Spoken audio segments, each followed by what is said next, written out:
What is the best technique for hair transplant? So the answer is very simple. The technique which gives best results with minimum number of complications and minimum number of scars is the best technique. So yes, previously the FUT or the strip technique was the predominant one which was done by most of the hair transplant surgeons, and even the patients also used to get it done quite a lot. I would say it's still an excellent technique to do the surgery. The only problem with that is the downtime is more and we get a long linear scar at the back of the head. So the recovery process after the strip technique is around 10 to 15 days, sometimes 3 weeks also. However, nowadays with the advent of advanced instrumentation, we are performing follicular unit extraction, or also called follicular unit excision, FUE technique, with great accuracy. So the extraction capacity in one particular scalp donor has improved a lot with the advent of newer punches and newer technologies. And the plus point is the downtime is much less with the FUE technique over the FUT technique. So that is why the acceptance among patients as well as doctors for the FUE is increasing much more than the FUT these days. DHT is a modification of FUE technique in which we implant the grafts as soon as they are extracted. So this ensures more graft survival. So I would say DHT is the latest advancement in the field of hair transplantation.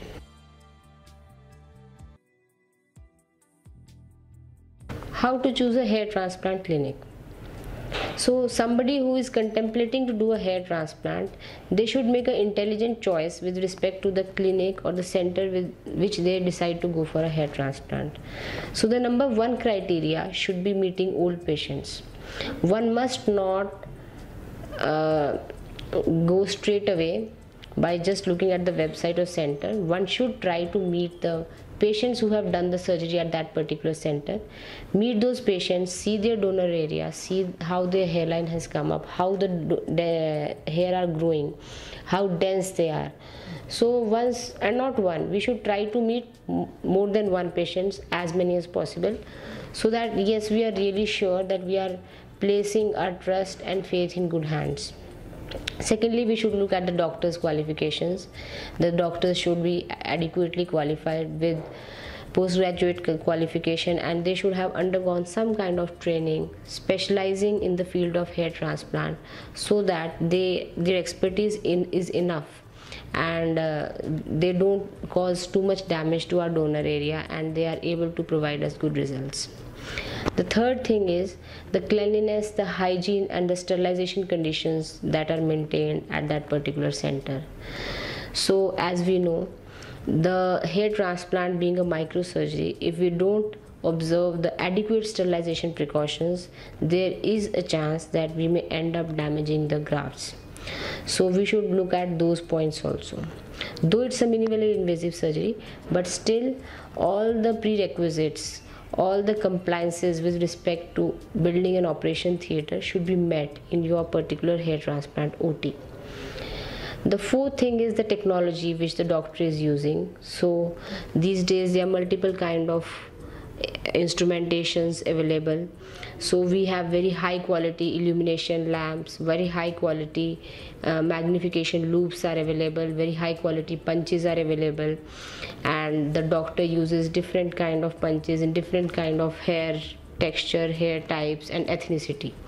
So all those things should guide towards our decision making with respect to hair transplant clinic.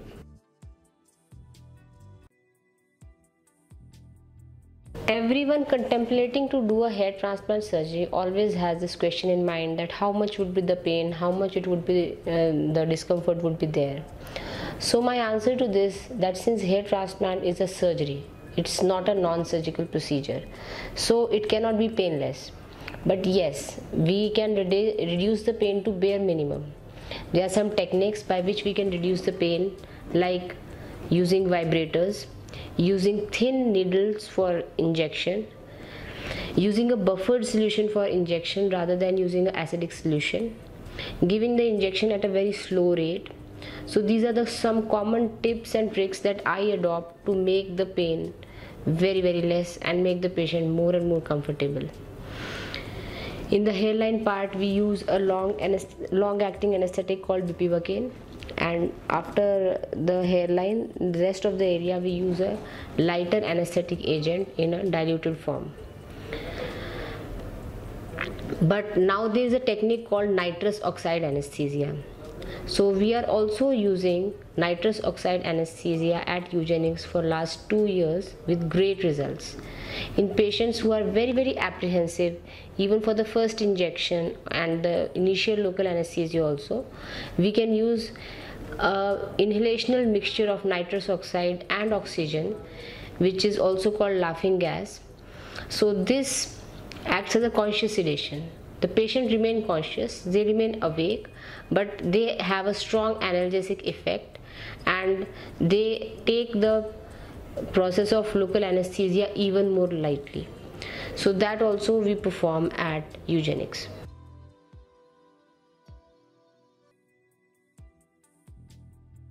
So sometimes very young people come for consultation regarding hair transplant. So my first choice is not to do hair transplant in very young age. If age is less than 25, more so if it is less than 23, we try to withhold the decision of hair transplant and give a comprehensive holistic approach to the patient by which he can retain the existing hair and regrow some of the lost hair also. Because hair loss being a progressively deteriorating problem, it is expected to deteriorate in decades to come. So if a patient is less than 23, then we counsel him to avoid the hair transplant surgery and take medications. However, in extreme cases, if they have already lost quite a bit of hair and their baldness grade is quite advanced, then we can perform hair transplant surgery at young age also, provided the patient gives a consent and is mentally ready to take medications for long term. Because if we do surgery at very young age and the patient doesn't take medications in long term, then there is a likelihood that in long term these results may deteriorate. How to achieve good coverage in patients with advanced grades of baldness? So in patients who have Norwood grade 6 or 7 grades of baldness, in them we can achieve good coverage, but then there are some tips and tricks that should be adopted by the hair transplant surgeons, like they should go for a high hairline. The mid frontal point should be at least 7 to 10 centimeters above the glabellar, this point. So this forehead should be between 7 to 10 centimeters. We should adopt for a higher hairline. The shape of the hairline should be conservative. It shouldn't be too flat. It should be little bit V-shaped or U-shaped. Similarly, in those patients, we have to avoid making temple points, because these areas will consume lot of grafts and then we may not be able to achieve complete coverage. The fourth thing is we use a lot of body hair, especially beard hair, to achieve good coverage, because most of the time the scalp donor is not enough. So we have to intelligently mix the scalp and the beard grafts so that we can achieve aesthetic results as well as complete coverage also.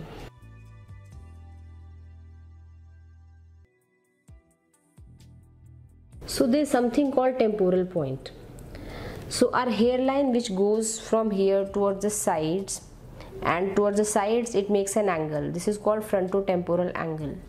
But I am talking about temporal point. So temporal point is also a part of our scalp and it is towards this side. So once we move our hand backwards from the eyebrow where it meets the hairline, that is called the temporal point.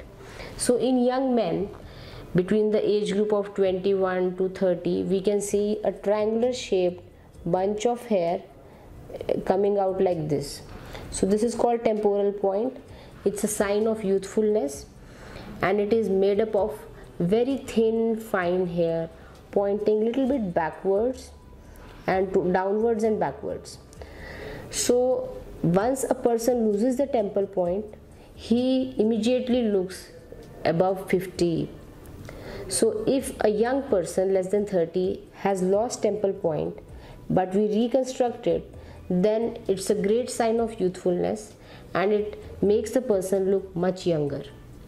So temporal point restoration is a very crucial step towards restoration of youthfulness, I would say.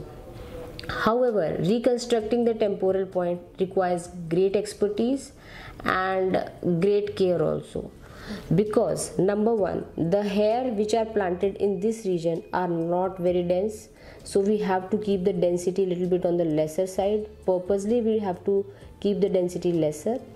The angle is kept very acute. Those hair, they emerge at an angle of 0 to 10 degrees. So the surgeon has to make sure that the grafts come out at that angle. However, if the angle is made little bit obtuse, then it can give a very unnatural look. Similarly, the grafts which are implanted in those temple points should be very thin and single haired grafts.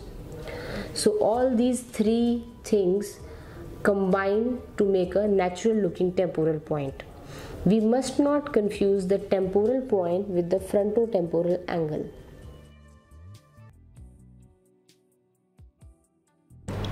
Very commonly I am asked that whether women having hair loss are also good candidates for hair transplant. So my answer is no, hair transplant is not a solution for arresting the hair fall, especially in women. So hair fall in women has many reasons.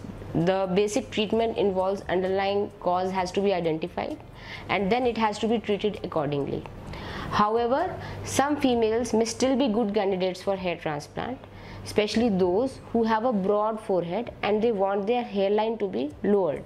They don't have a density issue, they have good hair density, good hair quality, but the only thing that they demand is hairline lowering. The other type of female pattern baldness which requires hair transplant is Ludwig pattern grade 3. In some women, the parting area becomes too wide and it starts showing skin more than hair. So in that case, those females would require hair transplant and they would benefit from it. However, for that hair transplant to be successful, they need to have good healthy hair at the back of the head. That means they should be having pure female pattern hair loss with no nutritional deficiency induced diffuse thinning. However, if they have diffuse thinning, that is the hair at the back of the head are also thin, sparse, then they are not good candidates for hair transplant. They should stick to their medications to arrest the ongoing hair loss and restore the density.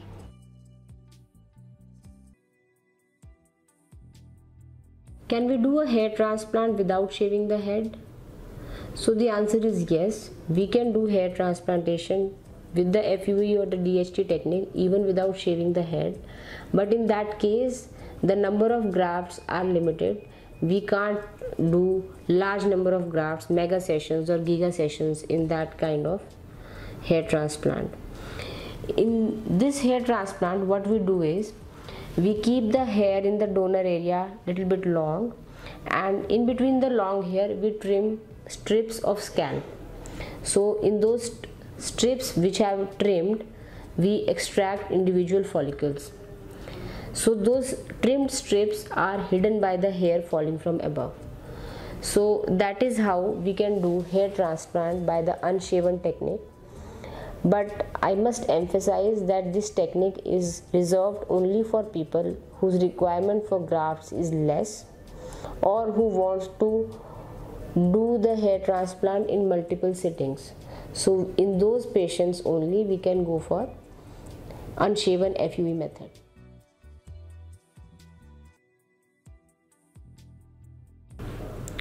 So when somebody has done a hair transplant and they've got full results, then how to know that whether the hair transplant, the hairline particularly, has turned up in a natural manner or not?